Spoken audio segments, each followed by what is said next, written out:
Boa noite, gente. Sejam bem-vindos. Vamos fazer uma prece, primeiramente, como é de costume, né? Para a gente começar a entrar na sintonia aqui da espiritualidade.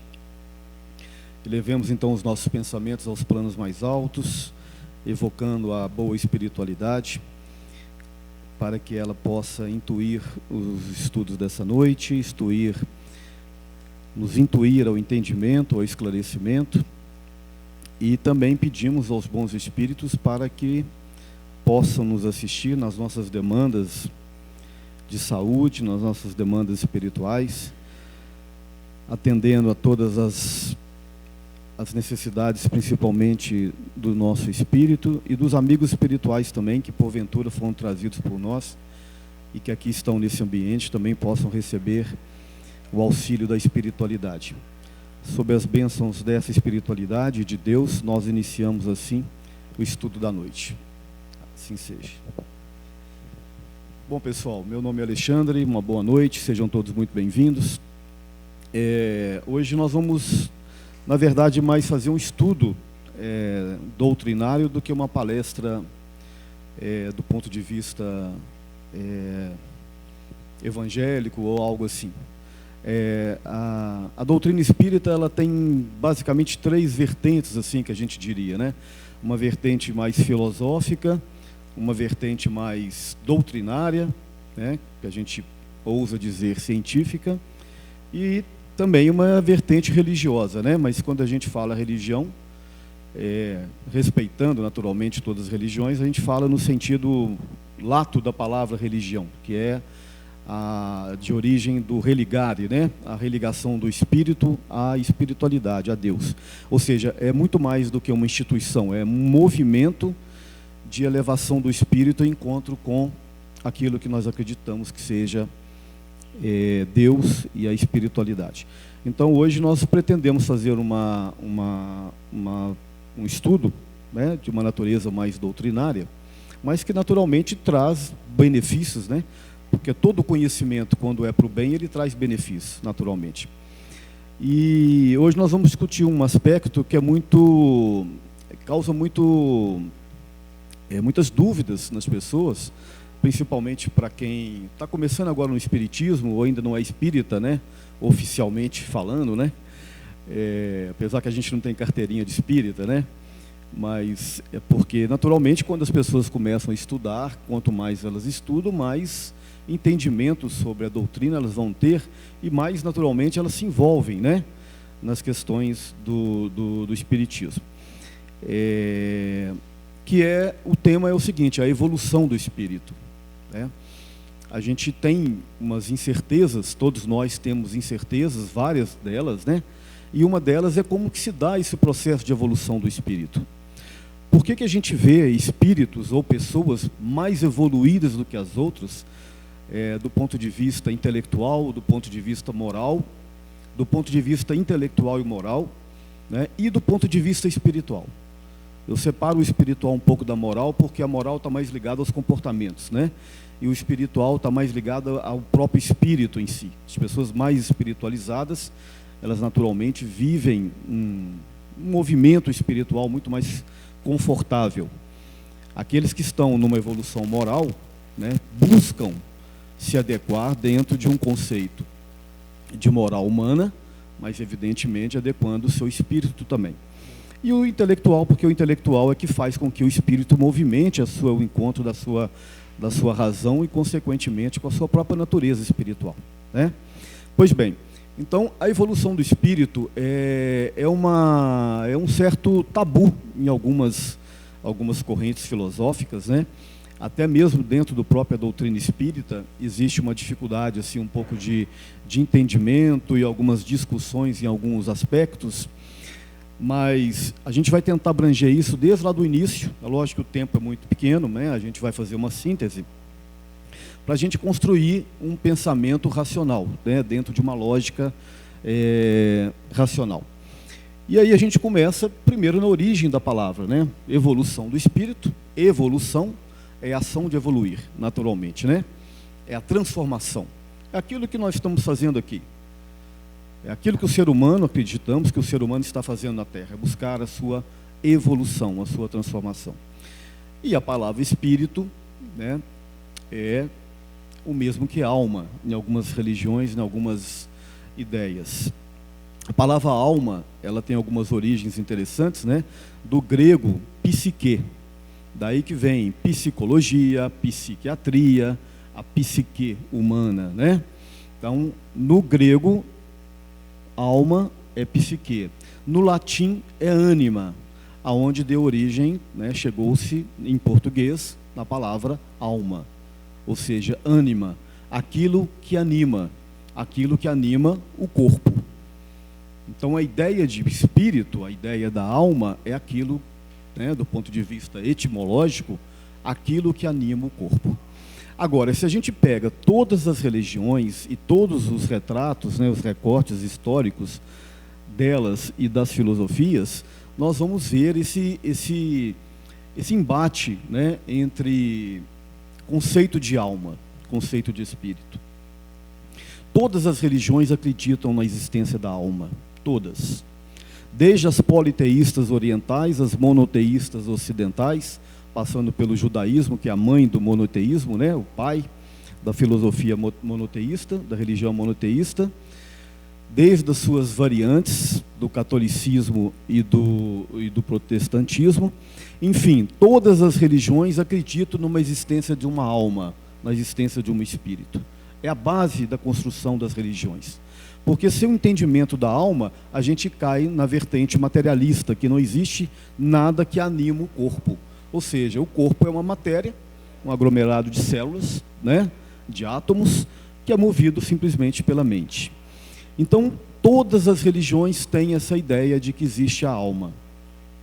E que essa alma seria imortal. Todas também convergem nesse ponto de vista. E todas as religiões também acreditam em Deus, ou em vários deuses. Então, isso são conceitos básicos dentro das religiões. Aí partem algumas outras subdivisões. Os politeístas acreditam em vários deuses, o monoteísmo num único Deus. Ok? Algumas religiões não acreditam na reencarnação, que a alma anima um espírito eternamente no mundo espiritual. O espiritismo e outras correntes espiritualistas acreditam que a alma anima o corpo várias vezes, vários corpos, até atingir a sua plenitude. Então, o espiritismo, para o espiritismo, alma e espírito, a gente só define uma questão conceitual. A gente, quando fala alma no espiritismo, pelo menos nas obras de Allan Kardec, a gente está se tratando do espírito enquanto ele está encarnado, enquanto ele está animando um corpo. Mas no conceito da palavra, né, do ponto de vista semântico, alma e corpo para o espiritismo, alma e espírito é a mesma coisa também. Mas quando a gente fala a alma do espiritismo, a gente está falando que o espírito está encarnado, aí é uma questão nossa dos espíritas. Pois bem, mas isso é irrelevante aqui no nosso estudo. Pois bem, agora eu vou pular para dentro do espiritismo. Agora eu vou trabalhar dentro da nossa ideia espírita de alma. Ok? Lá na questão número 23 do Livro dos Espíritos, lembrando que o Livro dos Espíritos, ele é um debate que Allan Kardec, o codificador da doutrina, manteve com o plano espiritual. O resultante desse debate ele transcreveu para o livro, ele codificou. Por isso ele é chamado de o codificador do espiritismo. Ele debate com o mundo espiritual e depois ele transcreve essas respostas para os livros. E o Livro dos Espíritos é a base da doutrina. Ali está os princípios básicos, estão os princípios básicos da doutrina espírita. Por isso que a gente cita naturalmente nas nossas palestras, nos nossos estudos, né, passagens e pensamentos da obra de Allan Kardec, naturalmente. Na questão 23, ele debatendo com a espiritualidade, né, ele usava médiuns para conversar com os espíritos. Ele pergunta assim: o que é o espírito? Ou o que é alma? E a resposta da espiritualidade para ele é a seguinte: o princípio inteligente do universo.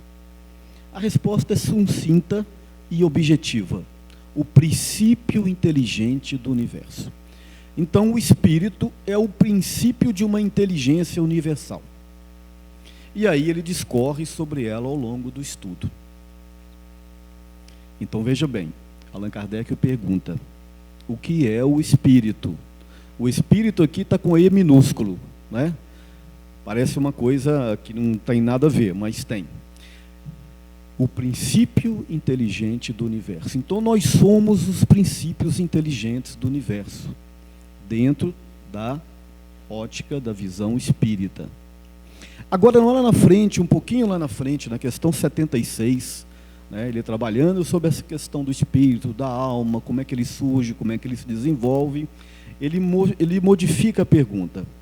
Ele pergunta assim: qual a definição para espírito? Aqui ele já cita espírito com E maiúsculo. E eu vou explicar por quê para vocês. Aí a espiritualidade responde assim: os seres inteligentes da criação. Então, para não ficar confuso, eu vou tentar esclarecer um pouco mais. Quando Allan Kardec pergunta qual a definição para espírito com E minúsculo, ele está falando do princípio inteligente que somos nós, no início de tudo, onde tudo começou. No início da nossa existência. Lá atrás, muito lá atrás. E daqui a pouco vocês vão entender do que eu estou falando. E quando ele pergunta qual a definição para o espírito com E maiúsculo, esse E maiúsculo representa o espírito na sua maturidade espiritual. Somos nós, o espírito já na condição de humanidade. Os seres inteligentes da criação. Sendo que o princípio inteligente ele começa lá atrás, simples, ignorante e perfectível. Simples na nossa composição atômico-molecular, ignorantes porque naturalmente seres sem conhecimento algum, e perfectível porque somos todos passíveis de perfeição. Nós somos perfeitos. Nós só não estamos perfeitos. Nós estamos caminhando na nossa perfectibilidade. Agora, quando ele pergunta qual a definição para espírito com E maiúsculo, seres inteligentes da criação, aí ele se está tratando exclusivamente dos espíritos na condição de humanidade, que somos nós. Por que essa distinção? Porque o animal também é um espírito. O animal também é um espírito. A planta também é um espírito, por mais que isso assuste um pouco, né? Que a primeira vez que eu vi isso, eu fiquei meio assustado, né? Aí eu tive que estudar bastante para construir uma razão ou sair correndo disso aqui. Aí, na verdade, eu me aprofundei mais. Mas isso é muito particular, gente, essa questão é muito particular. O conhecimento, assim, você vai trazendo conhecimento, mas você vai absorvendo de acordo com o seu interior, de acordo com a sua individualidade. Tem coisa que você não concorda, tem coisa que você vai concordar, tem coisa que você vai discordar, tem coisa que você vai evoluir nela, tem coisa que você vai abandonar. É assim que a gente constrói os saberes, né? O saber vem de fora para dentro e a sabedoria vem de dentro para fora. É quando você devolve para o meio aquilo que você absorveu. É o conceito de educare, né? De educação dos gregos, é tirar para fora aquilo que você trouxe para dentro. Como? Na forma de comportamento, de bom comportamento, né? Pois bem, então, nós vamos começar a construir agora a ideia que a espiritualidade nos passa através das obras espíritas, né? E como começa todo esse processo de evolução do espírito? Será que nós chegamos ao mundo já no reino nominal, né? Algumas escolas religiosas colocam, por exemplo, que o espírito é criado no momento da concepção. No momento em que a mulher engravida, ali nasce um feto no corpo, né? E nasce um espírito novo, que vem, sabe-se lá de onde. A concepção espírita não é assim, nós não entendemos assim. A gente entende que o espírito já pré-existia. Antes de encarnar, ele já pré-existia. E ele pós-existe depois da experiência. Então é a ideia da reencarnação. E aí, como que se dá o início, né? Como se dá o momento da concepção do espírito, então? Se não é no momento da concepção da gravidez, da fecundação, né, quando forma-se o zigoto, né, quando o espermatozoide penetra no óvulo ali e forma-se a primeira célula, né, que é fecundada, se não é ali que o espírito surge, da onde que ele surge? Ele surge numa construção multissecular, muito, mas muito lá atrás. Ele já existia. E aí o Emmanuel, né, o Emmanuel nós conhecemos muito bem, ele era um mentor do Chico Xavier, escreveu vários livros com Chico Xavier, e além de ditar vários livros, ele acompanhava a rotina do Chico Xavier, né? Ele era o tutor, digamos assim. Aquele que orientava, aquele que puxava a orelha, aquele que dava pitaco nas coisas, enfim. E aí o Emmanuel, né, já no mundo espiritual, ele tem um livro dele que se chama Emmanuel, né, eles debatem com ele. As pessoas lá de Pedro Leopoldo, lá do Centro Espírita de Pedro Leopoldo, onde o Chico Xavier trabalhava, pediram para fazer um debate, para conversar com ele e fazer um debate com ele. Tem um Duster cinza que está com o farol ligado, tá, gente? A placa QUX 8717. E aí o Emmanuel, né, nesse livro, eles perguntam para ele várias coisas.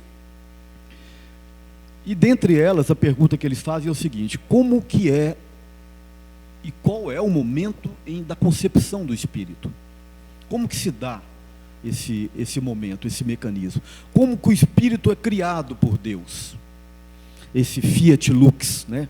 Tom, do início de tudo. Aí o Emmanuel diz assim: na esfera espiritual aonde eu estagio, para nós outros, isto é para nós outros uma incógnita. Foi o modo gentil dele dizer o seguinte: eu não sei responder essa pergunta. Na esfera espiritual onde estou, é para nós outros, para ele e para os outros, uma incógnita, um mistério. Aí alguém pode dizer assim: Alexandre, mas tem mistério para o espiritismo? Tem. Claro que tem. Nós não sabemos tudo. Nós não temos resposta pronta para tudo. Mas por que não tem? Ora, somos espíritos limitados, de uma inteligência limitada. Querer entrar dentro dos mistérios divinos ainda é muito difícil, quase impossível para nós. Se nós perguntarmos para Jesus assim: qual que é o momento da criação do espírito? Ele talvez não, ele com certeza ele sabe. Mas a gente comparar a humanidade com espíritos do nível crístico como Jesus é muito difícil.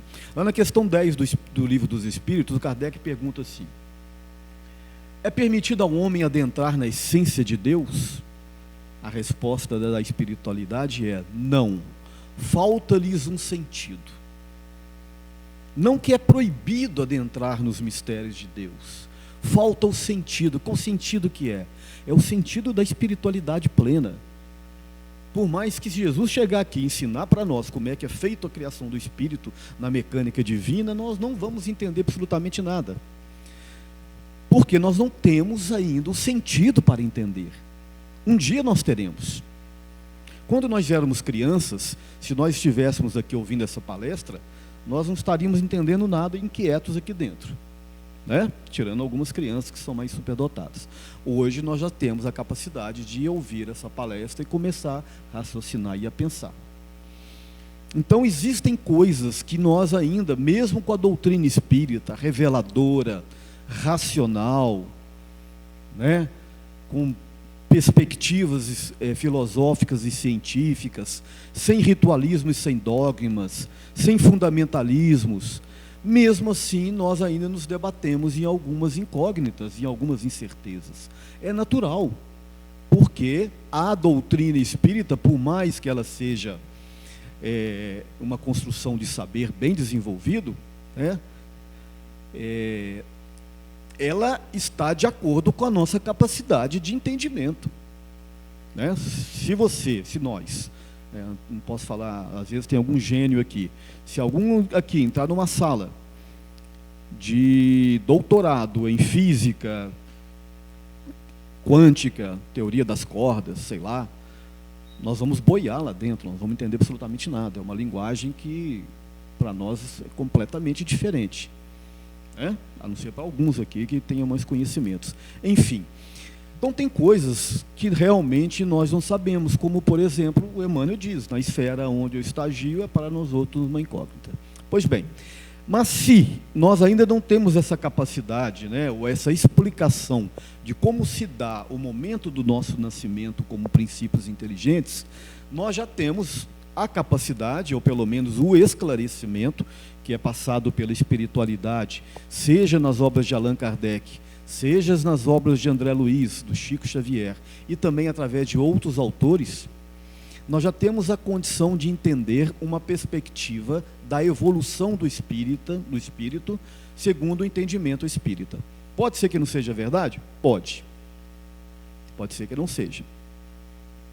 Mas quem garante que não é? E quem garante que é? Aí é que eu te falo, a gente tem que estudar e cada um tirar suas próprias conclusões. Pois bem, então a ideia é o seguinte, prestem bem atenção. O princípio inteligente, ele nasce. Um ser primitivo, um início, um start de um princípio inteligente. Somos nós hoje, no reino de humanidade, os seres inteligentes da criação. Esse princípio inteligente, criado simples, ignorante e perfectível, estagia nos reinos primitivos da criação. No mineral, no vegetal, no animal e no reino hominal. Ou seja, existe uma escala de evolução. Para nós chegarmos aqui hoje, segundo a fala do André Luiz, o princípio inteligente do universo gastou, desde os primeiros vírus e protoplasma da Terra, aproximadamente 15 milhões de séculos para começar a emitir ondas de pensamento contínuo. Vejam bem, o princípio inteligente gastou desde os primeiros vírus e protoplasma da Terra aproximadamente 15 milhões de séculos para começar a pensar. Aí já está entrando no reino animal, transitando para o reino nominal. Por quê? Porque na ideia da espiritualidade, na ideia nessa mecânica divina, nós só estamos hoje na condição de humanidade por uma construção de experiências. Nós temos em nós, registrados no nosso âmago, seja do ponto de vista físico, seja do ponto de vista psicológico e espiritual, todas as nossas experiências nos reinos inferiores da criação. Desde o reino mineral, do vegetal, do animal e do reino hominal. E para corroborar nisso que eu estou falando, eu vou suscitar mais uma vez o Allan Kardec, na questão 540 do Livro dos Espíritos, quando ele diz assim: na natureza tudo se encadeia, desde o átomo primitivo até o arcanjo, que inclusive o arcanjo, começou no próprio átomo. Admirável lei da harmonia e da natureza. Então, olha que coisa interessante, né? Dentro da perspectiva do Allan Kardec, o princípio inteligente começa lá nos reinos minerais, lá no átomo. E hoje sabemos que o átomo não é a matéria primeira, né? A palavra átomo, né, que surgiu a ideia lá com Demócrito, né, os filósofos pré-socráticos, né, os filósofos da física, que buscavam a origem das questões da natureza humana na matéria, né? Tales de Mileto, Pitágoras, Demócrito, né? Tantos outros, né? E a ideia do átomo, que seria a partícula indivisível, né? Não tomos é divisível, aquilo que não é divisível, surgiu lá com Demócrito, só lá no século XVI, XVII, eu acho, é que ele tomou uma nova concepção com os cientistas, né? Com Dalton, se não me engano a memória. Pois bem, então, hoje nós sabemos que o átomo é divisível, existem as suas partículas subatômicas, né? Enfim, então esse princípio inteligente, ele surge lá no momento, né, nos reinos inferiores da criação e começa a transitar nos reinos inferiores da criação. Para quê? Para desenvolver, para evoluir. E para quê? Para aprender. Como eu disse para vocês, todas as nossas experiências nesses reinos, transitando milhões e milhões de anos por essas experiências, estão registrados tanto nos nossos comportamentos físicos, quanto nos nossos comportamentos mentais e psicológicos. Desde os seres unicelulares, né, dos seres pluricelulares, nos estágios desses vírus e protoplasma, naquela matéria gelatinosa lá do início de tudo.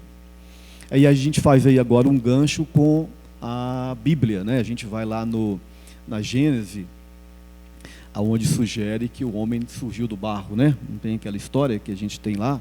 É lógico que isso é uma metáfora, né? Porque, de fato, a água representava para os judeus, representava também para muitas correntes, né? Inclusive para os gregos, que Tales de Mileto defendia que a ideia de que a origem de tudo estava na água, né? E aí outros discordaram dele, né? Como Pitágoras dizia que estava no Números, enfim.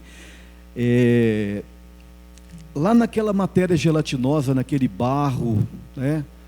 Do começo de tudo, há milhões e milhões de anos atrás, através de uma combinação química de calor, surgiram os primeiros seres vivos, os primeiros vírus e protoplasma da Terra, surgiram ali naquela sopa de aminoácidos, né? Por várias combinações.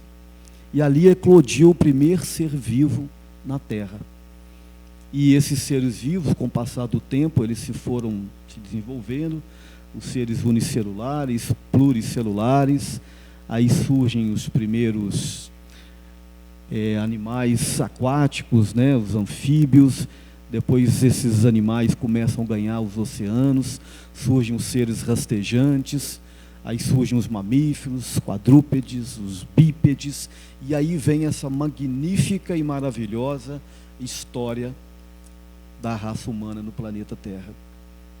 Só que, meus amigos, se a ciência coloca isso como uma experiência puramente material, puramente do acaso, a gente vai entender na doutrina espírita que tem todo um arranjo espiritual por trás de tudo isso. Todas essas experiências do princípio inteligente na Terra, assim também como outros planetas em outros páramos, é acompanhada e desenvolvida por gênios construtores da espiritualidade. Isso é um outro tema, né, que trabalha-se muito no livro Caminhos da Luz, também do Emmanuel, onde ele vem trazer essa ideia de que gênios construtores, espíritos outros, acompanharam a experiência humana na Terra desses princípios inteligentes. E quem são esses princípios inteligentes? Somos nós, segundo a teoria espírita.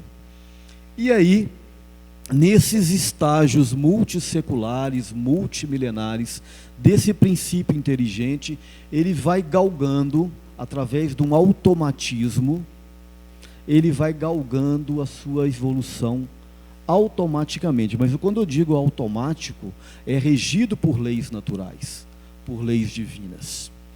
Tem uma fala aqui também que vem colaborar com o nosso estudo, que é também do Emmanuel, que ele diz assim: o animal é atração, o vegetal é sensação, o animal é instinto, o homem é a razão e o anjo é divindade.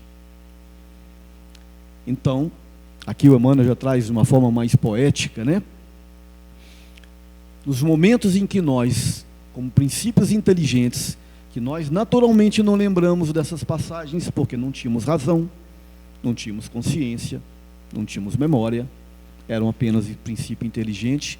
Esses princípios inteligentes, eles foram construindo a nossa estrutura, tanto espiritual, quanto perispiritual e quanto física. Então, o nosso corpo, o nosso perispírito e o nosso espírito é o somatório de um arranjo, de uma experiência multissecular maravilhosa, que cada um aqui viveu. Aquilo que faz com que nós respiremos automaticamente, com que o nosso pulmão faça essa troca, né, de oxigênio e gás carbônico. Eu não preciso de mandar ordem para o meu pulmão para respirar. Eu não preciso mandar ordem para o meu coração bater e para o sangue circular. Tudo isso, esse automatismo fisiológico, são conquistas do princípio inteligente durante séculos e séculos e séculos de estágio nos reinos inferiores da criação. Eu fiz um desenho para vocês aqui, muito simples, não sei se vocês vão conseguir ver daí, porque está pequeno, né? Mas vocês podem ver aqui que nós temos 1, 2, 3, 4 círculos e um semicírculo aberto aqui do meu lado esquerdo, do lado direito de vocês. Estão vendo? Isso aqui é apenas uma forma didática da gente tentar esclarecer o que estou falando com vocês. Então vejam bem, aqui do lado direito meu e esquerdo de vocês, nós temos o reino mineral. O princípio inteligente que foi criado aqui, não sei como nem quando, aporta nos reinos inferiores, no reino mineral. Há uma discordância de ideias dentro de alguns pensadores espíritas, o que é normal. Alguns colocam que esse princípio inteligente não transita pelo mineral. Ele passa nesses reinos, né, desses vírus e protozoários e tal. Outra corrente pensa assim. Eu fico mais com o que me fala o Allan Kardec, né? Na natureza, tudo se encadeia, desde o átomo primitivo até o arcanjo. Inclusive, o arcanjo começou no próprio átomo. Bom, realmente é difícil imaginar que a gente mergulhou dentro de uma pedra, né? O princípio inteligente. Mas se você imaginar que tudo que é matéria está composto por átomos, né? E que ali nesse reino, ali no mineral, como diz o Emmanuel, desenvolve-se a lei da atração, né? Quando os elétrons, né, circulam em torno do núcleo do átomo ali já começa uma combinação, né? E quando também já começa a combinação dos elétrons um com os outros para formar as moléculas, a gente já pode começar a entender as primeiras trocas, as primeiras combinações, né? As primeiras relações entre trocas dos princípios inteligentes para a sua estruturação, para a sua evolução. Mas bem, vamos voltar aqui. Então, esse princípio inteligente, ele viaja no reino mineral, ele viaja no reino vegetal, aí ele adentra no reino animal. Aqui no reino animal, ele tem um upgrade, ele ganha uma qualidade exemplar, que é a sua individualidade. Ele passa a animar um único ser. Alexandre, então já foi um animal, um cachorro, um gato, uma galinha? Eu já estive, nós já estivemos. Por mais surreal que isso pareça, por mais que isso pareça fantástico, mas essa é a ideia que o Espiritismo corrobora. E aí no reino animal, o princípio inteligente, é por isso que a gente fala da alma dos animais, e de fato tem sim ali uma alma primitiva em cada animal, estagiando ali, começando a experimentar, deixando as sensações dos vegetais, aliás, deixando não, incorporando as sensações, porque tudo são incorporações, você vai agregando. É como um aluno que forma lá no curso de filosofia, doutor em filosofia. Ele começou lá na pré-escola, na escola, no básico, no fundamental, antigamente falava científico, hoje fala como? Primeiro, segundo, terceiro ano, não sei como é que fala mais. Até entrar na graduação, pós-graduação, tal, mestrado e doutorado. Ou seja, o que ele aprendeu lá atrás faz parte do seu currículo. A gente não perde, a gente vai agregando. Então, o princípio inteligente aporta no mineral, aporta no vegetal e aporta no reino animal, aonde ele vai agregando experiências e conhecimento. Aí no reino animal estabelece-se a individualidade do ser. E os automatismos fisiológicos vão sendo desenvolvidos. Os processos de respiração, os processos de batimento cardíaco, todos esses fundamentos que hoje estão muito bem estruturados em nós, que estamos na experiência na raça humana. E aí, então, esse princípio inteligente faz estágios. E dentro do reino animal, nós também temos classificações. Nós temos animais mais rudes, animais mais primitivos, nós temos os mamíferos, né, os animais mais inteligentes, mais desenvolvidos. né, que são chamados de mamíferos superiores, e essa transição desse princípio inteligente, ela continua, até que chega de uma fase onde esse princípio inteligente, ele transita do reino animal para o reino vegetal. Perdão, para o reino hominal.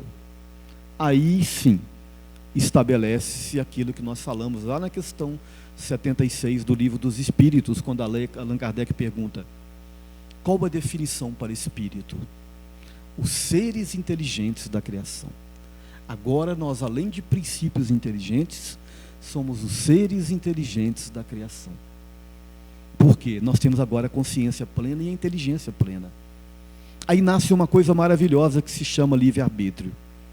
Sabe lá na Bíblia, quando o homem, né, quando Adão come a maçã, representa o conhecimento, né? Ele morde o conhecimento, aí ele peca, porque o conhecimento traz ao homem o seu discernimento. Mas já? Poxa, nem comecei, já está acabando. E aí, desse momento em que ele come, é o momento em que representa, do ponto de vista metafórico, né, o conhecimento. É quando ele deixa as malhas do rebanho para se individualizar definitivamente, né? Aquela passagem lá do mito do Narciso, né? Quando o Narciso olha no espelho d'água, ele se reconhece, ele se acha bonito, né? É porque ele se individualiza, ele se identifica, ele deixa de fazer parte do rebanho para fazer parte do seu eu, da sua individualidade. Aí começa o processo de evolução plena do espírito, que é o momento em que ele, comendo a razão, ele tem acesso ao conhecimento. É o que nós estamos fazendo aqui hoje. E o conhecimento não é só o conhecimento acadêmico, o conhecimento literário, é principalmente o conhecimento das experiências, das vivências. Tem pessoas que aparentemente são iletradas, que não têm conhecimento acadêmico, têm conhecimento escolar, um conhecimento, né, comprovado por diplomas, mas ele tem um conhecimento interior, espiritual, que é o grande conhecimento, na verdade, é a sabedoria. E ela só vem com a experiência. É por isso, então, que nós precisamos encarnar no reino humanidade uma série de vezes. E aí o homem vai transitando entre mundo físico e mundo espiritual. E cada vez que ele volta do mundo espiritual para o mundo físico, ele nasce num novo corpo, mas com o mesmo espírito, a mesma personalidade, o mesmo histórico de conhecimento. Então parem para pensar como é maravilhoso a mecânica de Deus, dentro dessa perspectiva, se é que ela é verdade, parto do pressuposto que seja, né? Mas eu não posso dar para vocês a verdade que é de vocês, que é a minha verdade. Então, olhem que coisa maravilhosa, olhar para você, por exemplo, uma criatura que está aqui hoje, imaginar que você tem uma experiência multissecular, não só no reino de humanidade, mas muito atrás disso. O que faz de você hoje a melhor versão de você mesmo. Hoje nós somos a melhor versão de nós mesmos. O que eu tenho de melhor está em mim hoje. Ah, mas eu não me gosto, eu me acho isso, me acho aquilo, mas você é a melhor versão de você. Cada momento em que estamos, nós somos a melhor versão de nós mesmos. Estamos num processo de aprimoramento, de desenvolvimento constante, permanente. E aqui no último círculo, vocês podem perceber que ele está aí aberto, né? Por quê? Porque o reino de angelitude, ele não tem limites. Ele não tem limites. Isso é infinitamente. Como? Explica para nós, Alexandre. Não sei explicar. Não sei. É infinito. A evolução, ela é ascensional. É a escada de Jacó, que está lá na Bíblia também, no Antigo Testamento, né? Ela é infinita.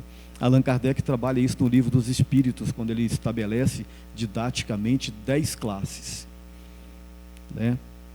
São as classes do espírito, né? Apenas uma questão didática, porque ele vai evoluindo nessa evolução. E aí, gente, quando ele chega nesse reino de humanidade, não adianta mais desculpismos, não adianta mais jogar a culpa para cima do outro, porque nós é que trilhamos nossos caminhos. Nós é que trilhamos nossos caminhos. Deus não nos abandona. O automatismo sai de cena, mas entra agora o livre-arbítrio. Porque nós agora somos aqueles que vamos definir o nosso roteiro, a nossa história, a nossa trajetória. Deus jamais abandona. Ele deixa que a gente sofre às vezes, ele deixa que a gente faça coisas erradas para aprender, às vezes com sofrimento, né? É como uma mãe quando cuida de um filho. A mãe, quando está grávida, ela cuida com muito carinho da gestação, ela deixa de fazer algumas coisas, né? Para cuidar do bebê, ela alimenta de uma forma diferente, porque ela está nutrindo o bebê. Quando o bebê nasce, ela dá todo o afeto e carinho, ela vai trocar, ela vai curar o umbigo dele, ela vai dar de mamar, vai trocar. Aí vão passando os meses, a criança ainda frágil. Aí depois ela entra na fase de 2, 3 anos, começa a aprender a falar, aprender a andar. A mãe e o pai têm que tomar conta, porque senão faz coisa que não deve. Aí quando ela chega ali na adolescência, já começa a achar que é dono de si mesma. Quando chega na fase adulta, aí ela segue o seu caminho. A mãe observa de longe, o pai observa, deixa o filho seguir o seu caminho. Se ele precisar, ela está lá. Mas se ela ficar passando a mão na cabeça dele, ela vai dificultar a história. Deus age assim conosco, de forma inteligente.